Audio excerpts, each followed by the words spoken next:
It's the Wilk Report. I'm Michael Wilk, coming to you from Cleveland, Ohio. With me again is Larry Bernard. How you doing, Larry? Doing great. Awesome. All right, so we've got a bit of a slow news day and also some interesting tidbits for you. Some of which has been reported on other channels, but others not so much. So let's start with the least important. Uh, According to a Times columnist, uh, Fox is leaving Apu in the hands of the Simpsons writers. Beverly Hills, California, creators of The Simpsons have the freedom to handle the show's depiction of Indian shop owner Apu in the right way for their show, a top Fox executive says. Apu, the Quickie Mart clerk who has sold expired food and ripped off customers in the long-running animated Fox series, has come under fire as racist and stereotypical. The criticism flared after the recent release of the documentary The Trouble with Apu. We have had conversations with executive producer Jim Brooks and his team, and basically we've left it up to them, Fox Television Group Chairman and CEO Dana Walton told a TV Critics meeting. They've treated the characters with so much respect, we definitely trust them to handle it in a way that will be best for the show, Walton said. She's unaware of their plans, but we all decided that it was their decision. The Simpsons, now in its 30th year, made a stab at responding to critics in an episode that aired last April. Mom Marge is sharing a book she enjoyed as a child with daughter Lisa, but finds herself editing its slurs against people of Irish and Latin American descent as she goes. Lisa's response, something that started decades ago and was applauded and inoffensive, is now politically incorrect. What can you do? A photo of Apu appears, and Marge says some things will be dealt with at a later date, and Lisa adds, if at all. So, comedian Hari Kondabolu, who wrote the Problem with Apu documentary to address how marginalized groups are represented in pop culture, attacked the show's response as sad and misguided. He was joined by a chorus of online protests. So, what do you think of all this, Larry? I don't think a whole lot of it because The Simpsons is a zombie, a shambling version of its former self, and I've not cared about The Simpsons for years. Yeah, well, it's been going And on for 30 years and it ran out of steam 25 years ago. and the thing is, Apu, around the time he married Manjula, they were actually respectful but also playful with Indian cultural tropes. It's like the writing on The Simpsons has gotten dumber, and the really bad stereotypical stuff about Apu is mostly derivative of the fact that the show just isn't any good anymore. But it has so much inertia, you're not going to stop it. It's like Saturday Night Live. Saturday Night Live hasn't been good for a very long time, but it keeps going. Yeah, which is really sad because that thing started in what, about 1970? No, 19, or was it 1975? Because I remember their 15th anniversary special back in what, 1990? Yeah, so it would have been 1975. So I figure it's about, yeah, over 40 years now. Yeah. And I'm amazed it's still on. I mean, hell, even Mad TV didn't last that long. But this is Yeah. kind, yeah, it's kind of endemic of some shows that just stick around. I mean, I remember South Park. Trey Parker and Matt Stone were quoted as saying they didn't want to be 50 years old and doing South Park. And now here it is, 20 years later, and they're pushing 50 and they're still doing South Park. Admittedly, though, with South Park, Matt and Trey have experimented. They've tried a season-long narrative arc, which would have worked out fine, except Donald Trump ruined everything for them. They Oh didn't yeah, really have they didn't really have a response for Donald Trump winning the election for their narrative. I see. So they planned on what, Hillary Clinton winning then? They did, Okay, well, a lot of people did, unfortunately, which is and now why we have President RussiaGate. yeah, and President Mr. Garrison kind of dragged things. Yeah. Okay, so, well, moving on to truckmovie.com, we've got a couple of stories. It seems Marina Sirtis is going to guest star in The Orville in an episode directed by Star Trek TNG's Jonathan Frakes.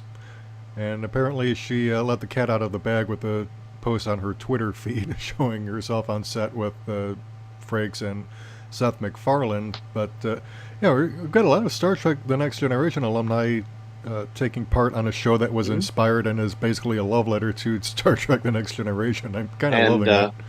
and rumored to be based off of a Star Trek pilot that CBS refused to do. Yeah, because they already had their anti-Star Trek going.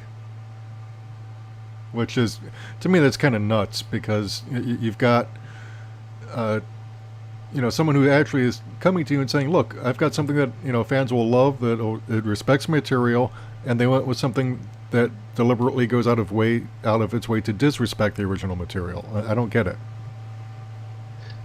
Well, they wanted to make something like Game of Thrones. Yeah, but only Game of Thrones is like Game of Thrones. You can't do And quite anything else frank, as Game of Thrones because it doesn't work. yeah, and of course the whole thing is that Game of Thrones isn't even how George R. R. Martin does sci-fi. Yeah, and also it seems like Tim Russ is going to be working in some capacity. Looks like, according to the article, uh, yeah, because John Billingsley is also going to be guest starring. I forget who he is actually. Yeah, he had a guest role in the first episode of the Orville second season, which was filmed earlier this year. And then we've got Tim Russ revealing that he just wrapped. Yeah, so a lot of Star Trek alumni are coming on board this show, which to me is like really awesome because it shows that people are just really not into STD, that they don't want anything to do with it. And yet, they've just announced also Ted Danson is going to be on an episode. That's interesting. Yeah, this is also according to Trek Movie. Jonathan Frakes reveals Ted Danson and more stars join Marina Sirtis in his Orville episode. And so, yeah, this is just from yesterday. It says one of the more entertaining panels for Friday at Star Trek Las Vegas was the ever-charming pair of Jonathan Frakes and Marina Sirtis. The original Imzadis demonstrated their chemistry as they told stories of their time on Star Trek The Next Generation and a bit about their recent work together on the Orville. We have highlights from the pair along with photo highlights from other celebrity panels. Frakes reveals star-studded lineup for his new Orville episode. Frakes started his time on stage telling the story of how he suggested Marina Sirtis for a part on the recent episode of the Orville he just wrapped up. Frakes described her casting for a guest spot in the Orville as a great get for the show. Sirtis chimed in to say, "I'm in a really good episode." However, Frakes had more to reveal, saying creator Seth MacFarlane gave him permission to announce more guest stars for his latest Orville episode. Joining Sirtis and playing admirals for the Planetary Union will be F. Murray Abraham, Ron Canada, who has guested 3 times for Star Trek, Tony Todd, who played 3 different characters in Star Trek, including Worf's brother Kern, will be playing a Moclan, and perhaps the biggest surprise Frakes had to announce is Cheers and the Good Place star Ted Danson also appears in the same episode. So yeah, we've got a whole huge lineup of guest stars here on, and yeah, they're really getting serious about this because I mean STD has got what they just announced Rebecca Roman. That's pretty much it. And they're going to rip off Spock. Yeah, or maybe just rip apart Spock because he has to be 25% less Spock. Yeah. Allegedly for copyright concerns. So I have no idea why they're even bothering at this point. Okay, so Sirtis. Oh, here's an interesting blurb.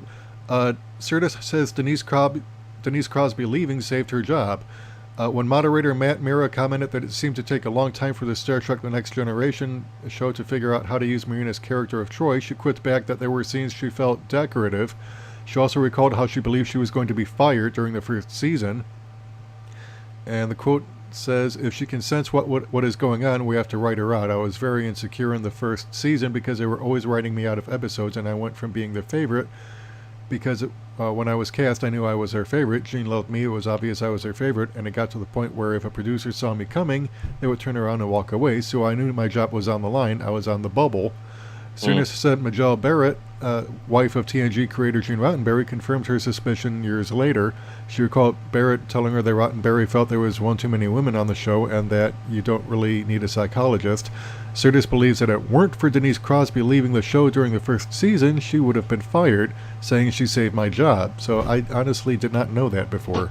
Though, in fairness, you also have to take into account how Marina Sirtis got her start by going through the Canon Films exploitation movies. Yeah. So she probably had a certain level of insecurity more than necessarily the situation was suggesting. Yeah. Yeah, and and that actually seems to, yeah, because it seems to, like, according to the article, it was actually more than just, paranoia. It seems like, Majel Barrett pretty much confirmed it. Yeah, it's like, they were either going to write her out or get rid of someone, but Yeah, but you know how it is when you're not confident about something, and that makes all your problems worse when it requires you to have a certain amount of confidence. That could have been also part of what was going on. She felt nervous and anxious and unsure of herself, and that was why the producers thought, well, maybe we should get rid of her. yeah, that's possible. We'll never know for sure. But moving on, we've got, according to FastCompany.com, Ben Affleck and Matt Damon are teaming back up for a McDonald's Monopoly scam movie. So, in fact, you actually shared this with me on Facebook, so I thought we should do a little blurb on that. Okay, an impeccable true crime tale about McDonald's became fodder for Hollywood quicker than the time it takes to order a double quarter pounder with cheese. Just last Saturday, the Daily Beast published Jeff Mage's piece, How an ex-cop rigged McDonald's Monopoly game and stole millions. It's an incredible true story about how the titular ex-cop, Jerome Jacobson, collaborated with a network of mobsters, Mormons, psychics, strip club owners, and drug traffickers to pull off a long con Ocean's 11 on the McDonald's Monopoly game for 12 years and $24 million until the FBI eventually got involved. Now, according to Deadline Hollywood, Fox won the rights to the story in a bidding war, with the duo behind Good Will Hunting set to shepherd it to screens. Ben Affleck is attached to direct the film, with Matt Damon in the starring role. Perhaps while the pair is working together again, they'll rekindle the chemistry that led to them writing the Oscar-winning Good Will Hunting screenplay and Nothing Else Ever Again. Writing the McDonald's movie, however, will be the Deadpool team of Paul Wernick and Rhett Reese. Only time will tell whether the audiences will be loving it. Oh, God, that pun at the end was unnecessary. Yeah. You know who really should be writing this kind of a script is, what's-his-face, who did The Good Guys. It needs that kind of a tone to the script, I think. Yeah, although, Matt Damon and Ben Affleck, I think they co-wrote Good Will Hunting, so, maybe they should be the ones writing it. Well, I mean, they're probably going to have executive producer level credits going on in there. So they're probably going to be doing something with that. No, it wasn't The Good Guys, it was the Knock Wrong Guys. What I think the one I was going. God, there was that movie with Ryan Gosling and oh God, what was that movie?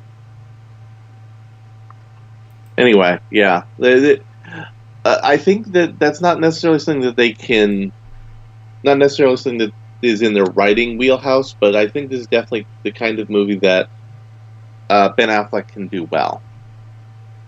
Yeah, I think it. Yeah, because it seems like a heist or scam movie is something that I mean, that's pretty much almost a guaranteed winner. I don't want to say it's absolutely guaranteed, but yeah, there's it's The Nice Guys was the movie I was thinking about. Okay, The Nice Guys. All right. Yeah, it needs to be a movie with that kind of tone, I think. Yeah, because that movie actually did fairly well in it, if I remember correctly, and that was. Yeah, I mean, heist Black. Movies, you can't really go wrong with them unless it's like, I mean, you have to be really, really bad to screw up a heist movie. Yeah, and this one is literally rigging a Monopoly game, which actually kind of lives up to the whole definition of Monopoly, is that you're rigging the game in your favor. So this is actually, pretty appropriate, and I'm pretty sure, the guys behind it, thought it was poetic justice to kind of do that, but they got greedy and they got caught. So, and Matt Damon's done all sorts of little quirky guys who think they're smarter than they are in broad criminal conspiracy characters, like The Informant, I think was the one movie he was in where he did that. Yeah, where he was the talented Mr. Ripley. Yeah, if he does a character like that, a characterization like that, I think that could be a really good movie. Yeah, I think so. So. We'll see how that goes. But, there's an interesting bit of info on the movie Christopher Robin. Apparently it has been banned in China. Because it involves mysticism and magic and ghosts. Not The, exactly. but the way it's visually done fits within Chinese mythology and folklore about ghosts. Right. The reason the article, because I'm looking at enemy.com, and Hmm. the article apparently has to do with the band being uh, The Pooh meme yeah, ban. well, the poo meme, because apparently the Chinese president kind of sort of bears a superficial resemblance to Winnie the Pooh, and people were basically using Winnie the Pooh's image, really to kind of criticize the president in there. So he decided no more. We're gonna ban this. So But from what I yeah, understand, there's a lot of mist and darkness in the movie. But as he slowly recovers his child within it, starts to get light, and that's kind of evocative of a lot of supernatural stuff in Chinese mythology that they also tend to be kind of all right. Well, uncomfortable with. I know that I don't know that I quite buy that, to be honest, because that there's plenty of Chinese movies that deal with mysticism and ghosts and the supernatural. This seems to be more because it's being used to criticize the president. Because apparently, back in June, Chinese authorities also blocked HBO after last week tonight's John Oliver criticized the country. So it seems like this really has more to do with because Yeah, Winnie the Pooh is being used to criticize the Chinese president. That seems to be the reason why they're banning it. Which Yeah, in fact, there's actually a tweet by Jordan Ruimi, uh, possibly due to memes comparing the Chinese leader to Pooh Bear, and they've got one where uh, a picture of Pooh and Tigger walking hand in hand is being shown as, side by side with a picture of Jinping and Obama walking hand in hand. So yeah, with this Obama seems to looking like Tigger. right, and so this seems really to be more because wounded ego more than anything else. So, yeah, in fact, actually, apparently the terms Winnie the Pooh and Disney are banned on Chinese social media as a result of the Pooh comparison memes, which has led some Chinese citizens who just love Pooh as a character to complain about the fact. Uh, yeah, so, yeah, so, mysticism and supernatural aside, it just seems like more like, someone's No, fragile little boy ego got wounded because, yeah, I mean, to me, if I looked like Winnie the Pooh, which I'm kind of grateful I don't, but if I did, I wouldn't, complain too much about it because Winnie the Pooh's a lovable character. I'm not gonna, yeah. if people want to call me, and well, I'm just kind of opposed to censorship in general. I even, have no problem letting stuff I disagree with being used, but that I also reserve the right to talk shit right back against people who talk shit about me. So, to me, it's like, you know, you give what you get, and that's about it. And you know, to me, to ban a movie just because somebody's using a meme to make fun of you, well, maybe stop doing stuff that makes people ridicule you. I don't know. That just seems common Yeah. sense to me, but Vox.com actually has their own review of this up, and the headline says Christopher Robin is a corporate cash-in, but it fakes sincerity better than most, which kind of is true because they are kind of using Christopher Robin and the the whole poo phenomenon to basically milk it for everything it's worth. I mean, Disney just milks every property it has to the point where people get sick of it eventually.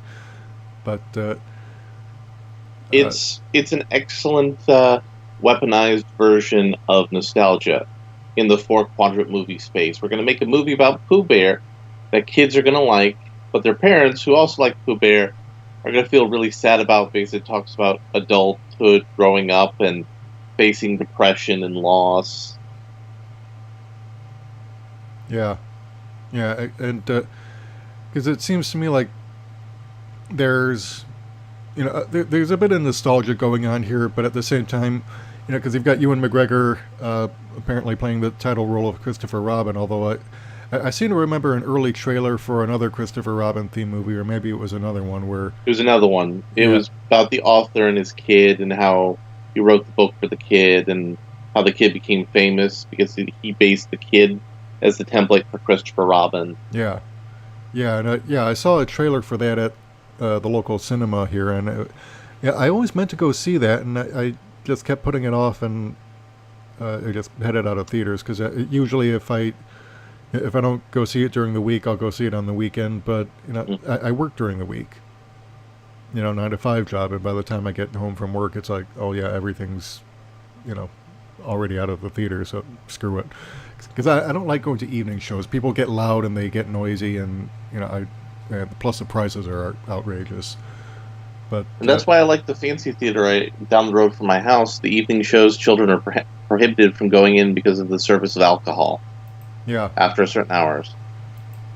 yeah. So, but yeah, I might catch this either online or on DVD at the library. But while we're on the subject of Disney, Disney has suffered a bit of a setback.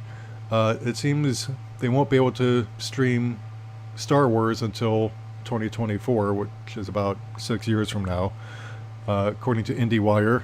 The So force isn't that strong with this one. We've known for some time now that Disney is no longer content to let Netflix stream its movies and will be launching an unnamed streaming service of its own to compete, but not every title will be available. As noted by Bloomberg, for instance, Disney unsuccessfully attempted to reacquire the TV rights to Star Wars, and from Turner Broadcasting, meaning episodes 1 through 6 won't be available until 2024.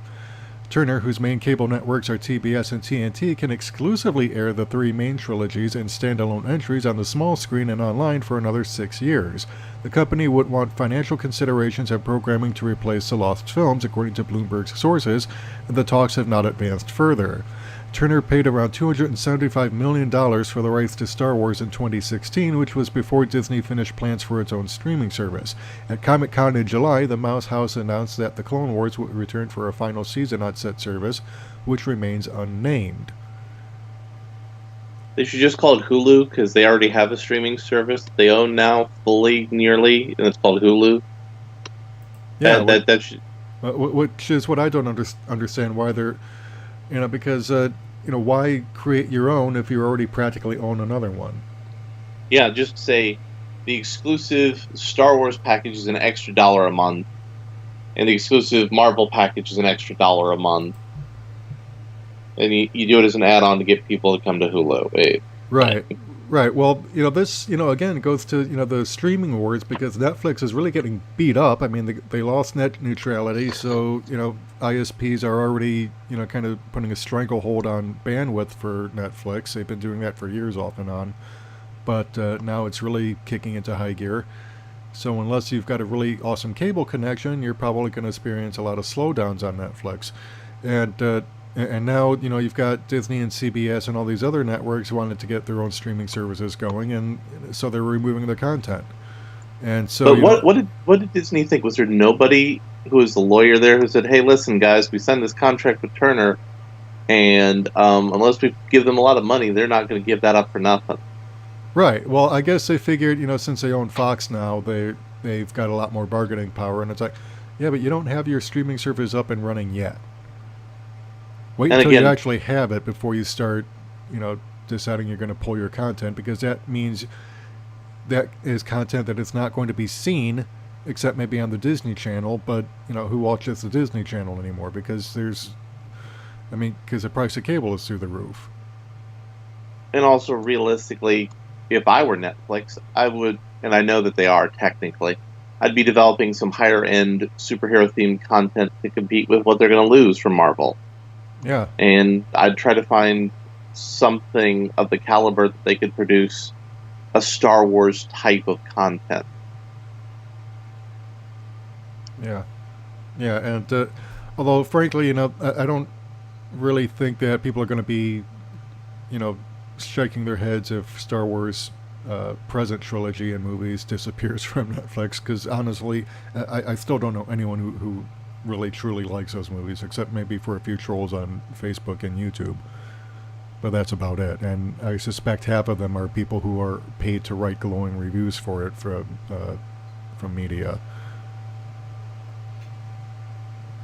Because Because honestly, it's like I've yet to see any of the new toys from the present lineup selling. In fact, Yeah. that's partly what drove Toys R Us out of business. Well, that along with Bain Capital, which is another thing I wanted to kind of talk about because it seems Bain Capital, owned by Mitt Romney, or at least once owned by Mitt Romney, is primarily responsible for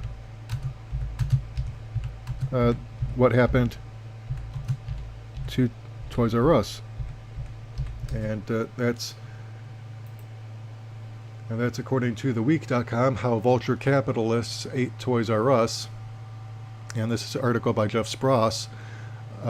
Just a few years ago, Toys R Us was an iconic American retailer. 6 months ago, it filed for bankruptcy. 2 days ago, this was back in March 2018. No, that's the article. It's from back in March. It announced that all 800 of its American stores and all 100 of its British ones are closing or being sold. As many as 33,000 workers could lose their jobs. What happened to America's biggest toy store? Simply put, vulture capitalists ate it. Okay, so it seems beginning in 2004, sales at Toys R Us turned lackluster in the 1990s. So profits shrank. Toys R Us was a public company at the time, and the board of directors decided to put it up for sale. So the buyers were a real estate investment firm called Vornado and 2 private equity firms named KKR and Bain Capital. And of course, Bain Capital was co-founded by former Republican candidate Mitt Romney, though he moved on well before the sale. So the trio put up $6.6 billion to pay off Toys R Us shareholders, but it was a leveraged buyout. Only 20% came out of the buyers' pockets. The other 80% was borrowed. Once Toys R Us was acquired, it became responsible for paying off that massive debt burden while also paying Bain Capital and the other 2 firms exorbitant advisory and management fees. So basically, it seems like what they did was they bought it out, milked it for everything they could get from it, and then when it finally collapsed, they basically decided, we're just going to shut it down. And they're also probably going to take a profit off of real estate that Toys R Us actually owns. Yeah. They're doing a variation of that scam with Kmart right now. Yeah, because I just went by, last month or the month before, I went over to the west side and to my old neighborhood and saw that the Kmart I had grown up with, that it was not far from where I grew up, was already shuttered. Yeah. The owner of Kmart/Sears also owns a real estate investment holding company, which has loaned Kmart and Sears all this money hedged against the property, and he's trying to rig it so whenever the final bankruptcy happens, he gets the first rights to get all the property out of the deal. Yeah. And also didn't help that Toys R Us really got saddled with Star Wars junk, basically, because the new toys based on the new trilogy and the spin-offs, that they weren't selling. So Toys R Us not only was being run into the ground by Bain Capital and KKR, but they also got saddled with a bunch of product that wasn't moving because nobody also wanted. The toy company was declining in its product quality as well. So it's Kenner, I think, has the rights. So the toys were being made bad. They were being sold to a store that was being zombified. And Lucas/Disney should have had some good executive management before they started rolling stuff out into production, saying, hey, wait a minute, guys, because all of this does damage to the broader Star Wars brand. Yeah, because so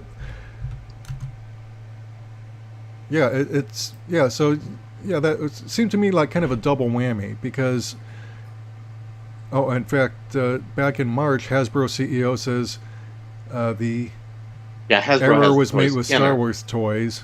The Force wasn't with Hasbro.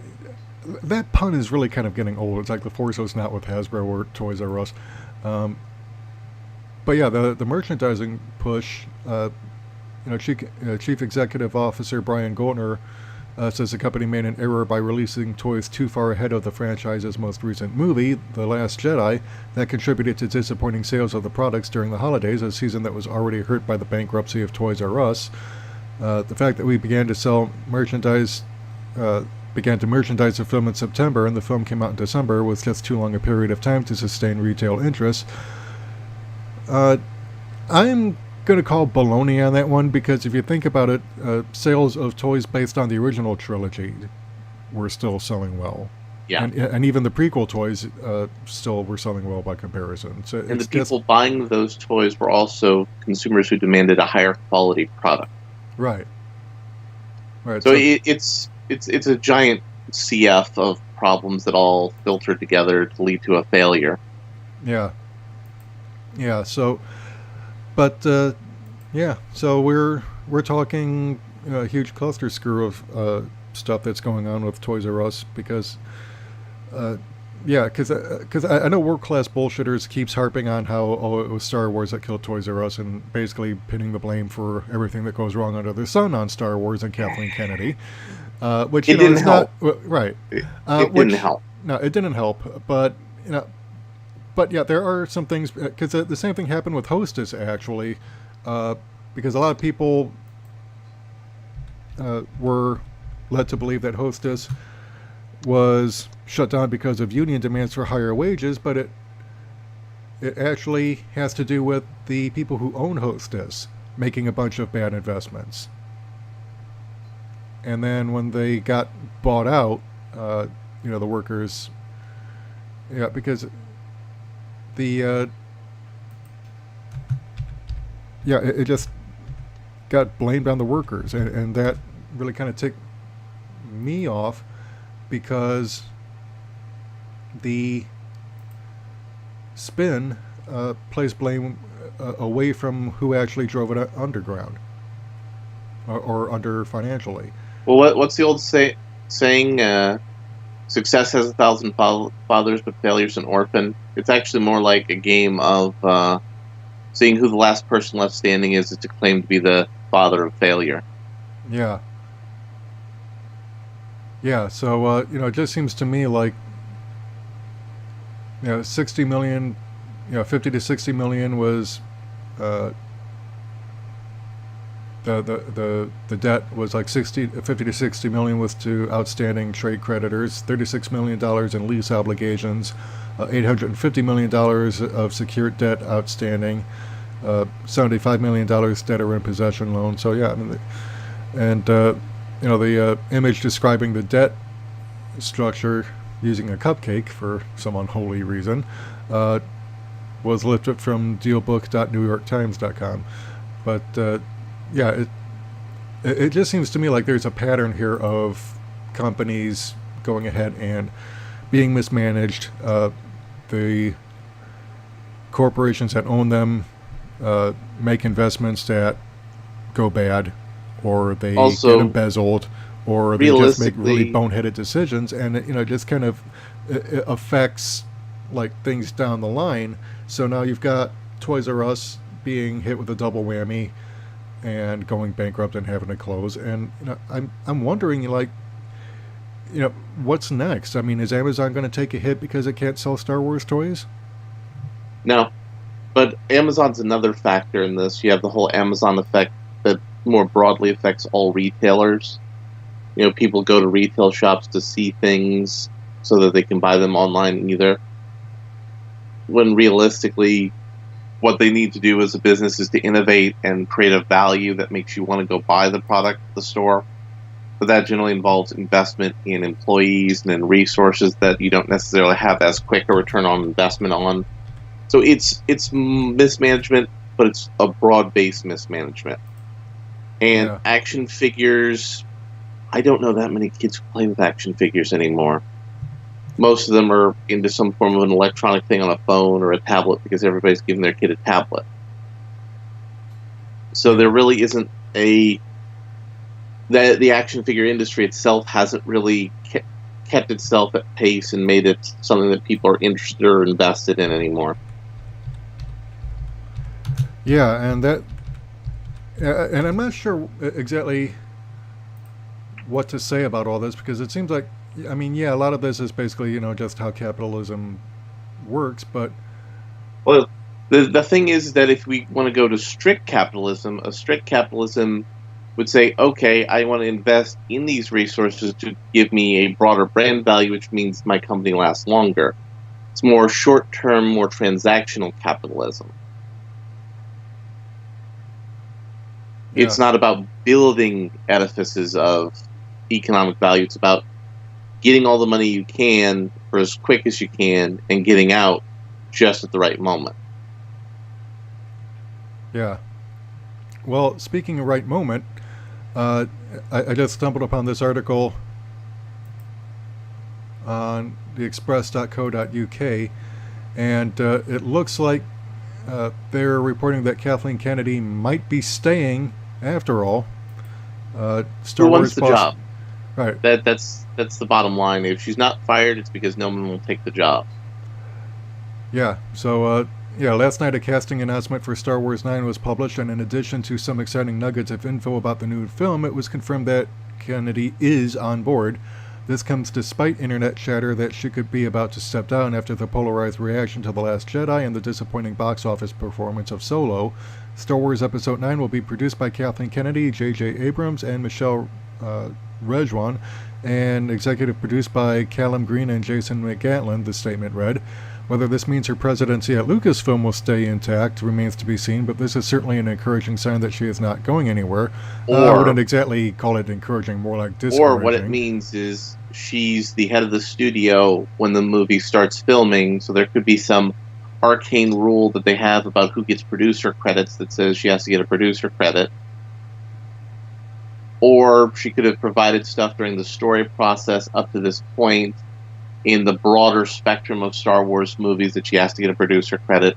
It doesn't actually say anything. This is classic studio-promoted fake news. Yeah, so you think she might actually still be pushed out, or I think maybe she'll be kept in a more ceremonial role or not, and not really allowed to run anything? If I were Bob Iger, the question is, who can be the person to restore consumer confidence in the brand? And can that person run a studio? Right, well, if that person can't run a studio, then he might hire somebody to be the brand ambassador, somebody who will be the public face of the company, and then ease her out as that person becomes more adept at doing the business management. Yeah, well, yeah, because, but here's a rather obvious choice who I think probably should be the one to replace Kennedy if she does in fact leave, because 2 days prior to this article, Star Wars The Last Jedi Backlash, could George Lucas be replacing Kathleen Kennedy to fix Episode 9? Because it seems to me rather obvious if you're going to have someone come in to really kind of fix Star Wars, George Lucas would be the one to do it, but they don't seem to, they seem to be doubling down on Kennedy rather than, or if not doubling down on her, then at least keeping her around in name only, if only for no other reason than there's no one else willing to step up and take this rather monumental and thankless task. But, that would be similar to what they're doing with Marvel. You have George come back as chairman of Lucasfilm, and because they have, what's-his-face, the guy who's running Marvel Comics into the ground is still chairman of the board of Marvel, still owns a ton of Disney stock. George owns a ton of Disney stock. It kind of fits in the management culture they have. And if that were going to happen, then we might see Dave Filoni's mentorship from George Lucas start to elevate his status in the company. Yeah, because it seems to me like if Lucas doesn't want it, and I think after the reaction to the prequel trilogy, I think that's probably one of the reasons why he ended up selling it, Star Wars after all. But I think Filoni would probably be the one to right the ship. But it seems to me like if Kennedy stays aboard, this after months of rumors flying that she wouldn't be sticking around, and I think that's probably going to cause an even bigger uproar, because that means that fans are going to boycott Episode 9 because they refuse to watch anything that has Kennedy's involvement. And I think after people realize just how much of a fraud Jar Jar Abrams really is, because I suspect a lot of the reason why The Force Awakens did so well financially was because of advance ticket sales. But once people started realizing all the holes that were in that movie, and then with The Last Jedi, basically because Abrams is all about the setup. He set everything up and then decided he was going to leave because he doesn't like to stick around to finish anything, and so he left it for someone else to do. But then Ruin Johnson comes along and decides, oh, you're all assholes for even speculating on answers to questions that the last guy set up in the first place. And then now Abrams is coming back, but I don't know if he's even capable of writing an ending to anything, because he's never stuck around to actually end anything himself. He did it once. Right, and how did that Felicity. turn out? Right. Well, there was a resolving pre-final episode, and then the character had a dream sequence where she traveled back in time and got to see that if she made the alternate choice, her life wouldn't really be all that much different, so she went back to the choice she made in the prior episode. Yeah. Okay. So basically a complete disaster. All right.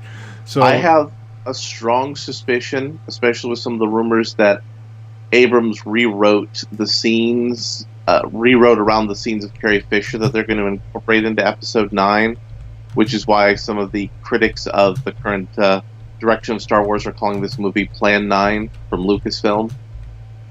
I strongly suspect there may be some time travel shenanigans. Yeah, well, if they do that, then there's going to be some... because that is probably the most contrived and insulting... They already did time travel in Star Wars Rebels, and Lucasfilm likes to test ideas out in the fandom in things like Rebels and in the comic books, in seed ideas. That's why they talked about the ability to track ship in hyperspace in Rogue One. That's why the fuel crisis in The Last Jedi became a crucial plot element of Solo. So I have a strong suspicion there's going to be time travel in this movie. Yeah, well, if they do that, then I think Disney can pretty much kiss its plans for Lucasfilm and its theme parks goodbye, because at this point, Disney is really kind of relying on ticket sales from its movies to fund its theme parks. And if the movies are tanking and losing money because they just keep going out of the way to alienate fans, then I don't see how they're going to be able to pull that off.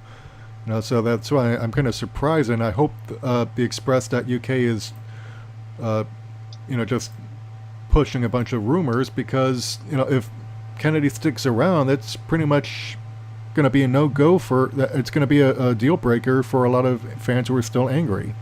But if you look at it from the perspective of, yes, there are certain people who would say, oh, blah, blah, I'll get to fix Star Wars, I'll be great, I'll be a legend. But a lot of people are saying, oh, there's a lot of problems, I'm not sure I can fix this, so I'll better not volunteer for it.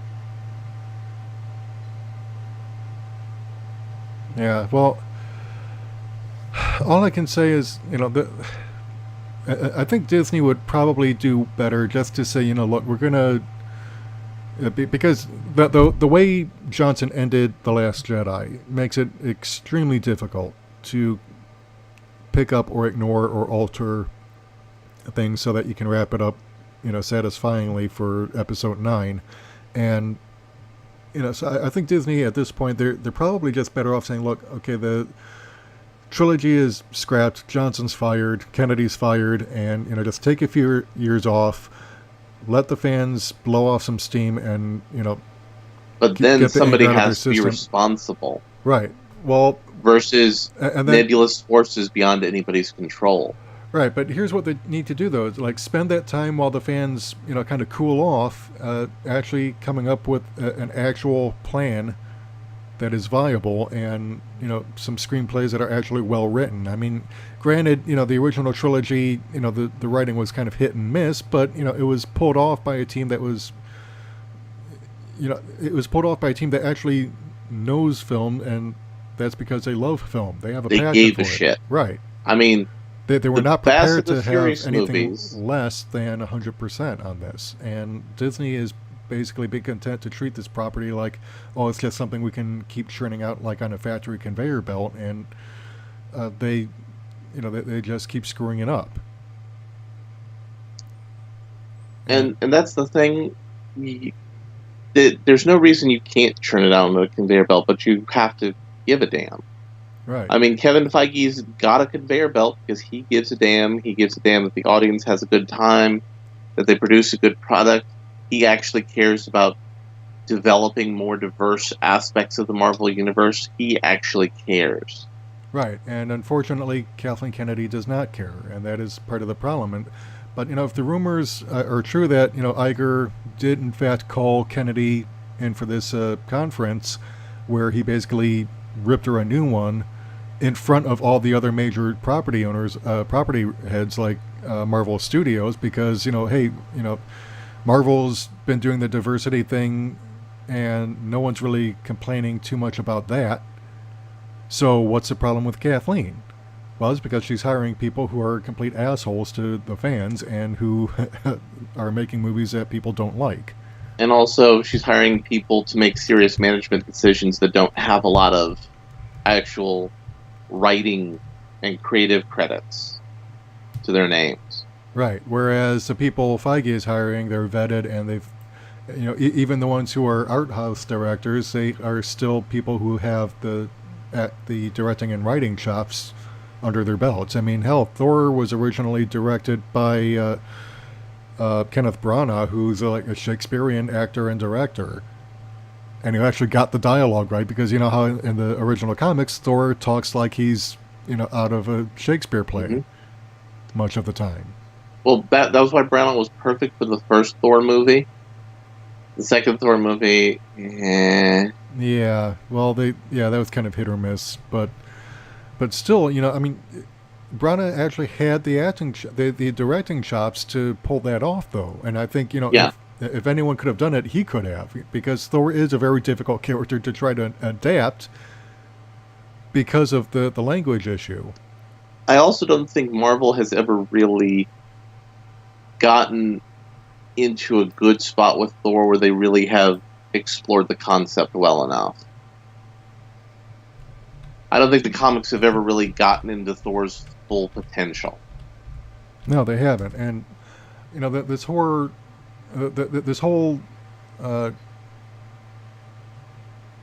problem is that they're not really living up to their full potential. I mean, as much as I liked Black Panther, that was a movie that it was good. It did well. It broke box office records, I think, or expectations. Well, no, I mean, Marvel Comics has never really gotten into the full potential of the Thor character and the Thor concept. In the Thor concept, all the gods of mythology are real. And some of them, like Thor, live in the human world along with superheroes, space aliens. One of them was an actor in a major Hollywood studio for a while. There's some really interesting story concepts you can build if you start to dig down into Thor with some of that. Also, you have alien races with other gods. And Thor goes to alien planets to do things. Well, what about the alien gods? They could be rivals in conflict with Thor. They've touched on that, but they've never really done anything with it other than, these evil big bad alien gods from another universe are coming in. They're going to be a problem. They've never just dealt with, gods as two groups of even more powerful, superpowered beings going to war with each other, struggling with each other. Or, they never deal with some of the more adult elements of, these comic books, like, how gods have illegitimate children right, left, and center. I'm pretty sure that's not something that stops just because there's superheroes in the world. So, Thor runs into a supervillain and it turns out it's a kid of Loki's who went bad because he didn't realize what was going on in his life. Yeah. There's just so many potential ideas that they've never really explored in the character, which is why I think the movies have struggled. Though I think Thor Ragnarok, what was good about Thor Ragnarok was Taika Waititi. He just kind of, his natural artistic vision just enhanced things. Yeah. That, and he went with, Jack Kirby visuals. Yeah, definitely. Although, since I brought up Black Panther, the movie has crossed $700 million in North America. Because apparently, yesterday's story was reporting that Disney Marvel Studios' Black Panther is becoming the third film in history to cross the $700 million mark at the domestic box office this weekend, joining Star Wars The Force Awakens and Avatar. It debuted February 16th and is now in its 25th weekend of release, showing at 25 outlets.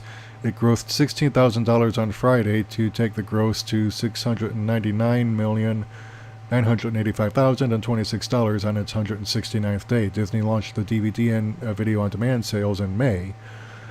So, it's stunned the industry when it debuted with $242.1 million over President's Day weekend, including a Friday-Sunday gross of $202 million, followed by one of the biggest second weekends in history with $111.7 million, now ranking as third, behind only Star Wars The Force Awakens and Avengers Infinity War. Now, I don't know if I quite buy some of that spin, because if you adjust for inflation, the original Star Wars actually still outperforms The Force Awakens. Yeah, but it's harder to make a easy to digest argument in a news article if you start getting to things like that. Yeah. And also, in addition to the inflation adjustment thing, American media was just so much more culturally dominant globally. So that also has to count for something. Yeah, that is true. But since we were talking about some of the reasons why Black Panther failed as a story, but on the other hand, its strengths were such that it really didn't take all that away. But my biggest thing about that is that it took 5 hours worth of story and crammed it into 2.5 hours. Yeah. So that, and as a result, I think the narrative kind of suffered. So I think if when or if the sequel comes out, they're really going to want to go ahead and devote a lot more to storytelling, kind of forget the flashy special effects and the crappy CGI, and just focus on. I really don't know what they're going to come up with for a sequel, other than Wakanda in space. But I don't think that's a good idea. Or maybe just dealing with the aftermath of Avengers Infinity War, and maybe deal with like more of Killmonger's legacy. It's like everybody's saying, hey, remember that time we died briefly because of space magic? Pretty much. I mean, I have, at this point in time, Kevin Feige is going to succeed until he's proven to me he's not going to. But I really don't know what they're going to do with the Marvel Universe after Avengers 4. Well, yeah, because I think Avengers 4 is probably going to be, Kevin Feige's curtain call, at least running this iteration of Marvel, because a lot of the actors are getting up there in years. I mean, they're pushing 50, 60. I mean, Chadwick Boseman is 40. Mm-hmm. And if I were Kevin Feige, this is like you got your 5th Super Bowl ring. You might as well retire while you're on top. Yeah, and so I think probably if they're smart, they'll do a reboot. Just not necessarily a hard reboot, maybe a soft reboot. Really kind of start with a new iteration, because now that Fox is back under their X-Men properties and Fantastic Four, if I'm not mistaken, or is that Sony? They got Fantastic Four. Right, Sony was just Spider-Man. All right, so now that they've got Spider-Man back, they've got Fantastic Four, they've got X-Men, because of acquiring Fox, maybe, rather than do a complete reboot, maybe they can kind of focus more on doing the mutant titles as well as Spider-Man, and it's not that they can't do more of the present Marvel Cinematic Universe, but because this could all take place within the same universe, but you can have these new stories that kind of take place within that universe and focus on those, and then that way, when or if you have to recast, you can either do Secret Wars, which to me would be the next logical step if you wanted to do a reboot. Well, what they're probably going to do is probably focus on the new leads idea. So they're going to focus on Tom Holland, because he's actually a very good actor who's only going to get better. So they're going to do the more Tom Holland Spider-Man movies, and then Sony's going to re-up the deal with Disney, because I strongly suspect Venom's not going to do well, and Yeah, because how do you Silver have Black. Venom without Spider-Man? Well, I mean, it's the same ish origin that they did in the cartoon Spider-Man in the '90s. They just removed all the Spider-Man elements from it. Which, again, doesn't work. But, Because Sony wants to learn the whole hard way. the whole thing is that what made Venom work as a character is he was a symbiote who was bonded to Peter Parker, and then Peter rejected him, and then he found somebody who hated him, and that created Venom. Right, because that mutual hatred going on. But at the same point in time, the symbiote still wanted Peter. So that's what made part of what made Venom in the beginning an interesting character. But if we're doing the Marvel movies, you have to then start to ask yourself some serious questions, like, do you really need the Fantastic Four to have an origin movie? Like, I know Guardians of the Galaxy 3 is a big question mark, but let's say there's Guardians of the Galaxy 3, and boom, there's the Fantastic Four in the background. And then they start being in the background in other movies. You don't even really necessarily need to have them deploy their own movie. I think it'd be stupid not to give them a movie. Quite frankly, at this point, is anyone going to really want a Guardians of the Galaxy 3 without James Gunn directing? Because if anything, fans have proven that they are perfectly willing to make a movie fail if that means getting ultimately the movie that they've been asking for, because they paid money for it and they don't feel any need to be insulted anymore. The only time the current fan culture has gotten a movie they wanted by their actions was the Deadpool movie. So when we all freaked out over that test special effects footage for the Deadpool movie. That's about the only time that's happened. But, I mean, you could have the Fantastic Four in the background somewhere else. You could have the X-Men show up in a Thor movie where the X-Men are, oh yeah, we fled Earth during all this, that, and the other thing, and now we're living in Asgard trying to hide, even though they blew up Asgard in Thor 3, but heck, they can reboot that at the end of Avengers 4, for all we know. Yeah, I don't know. It'll be interesting to see how that all plays out. But anyway, that's pretty much all we've got for today. So if you want to support this channel, please hit the subscribe button and the bell icon. If you don't hit the bell icon, you don't get your taco. Yeah, I'm sorry. Yeah, that was a bad joke. But yeah, so also please feel free to hit our Patreon link, become a subscriber there, help us pay the bills, and also get more stuff to improve the quality of the broadcast. This is Michael Wilk and Larry Wilk saying take care. Larry Bernard, but... yeah, Larry Bernard. Yeah, Larry Bernard. I'm sorry. What did I say? You adopted me briefly. Okay, yeah, Larry Wilk. Yes, you're my new brother. Because the ones I have, I can't stand. No, all right. So, all right, but yeah, this is Michael Wilk and Larry Bernard saying take care.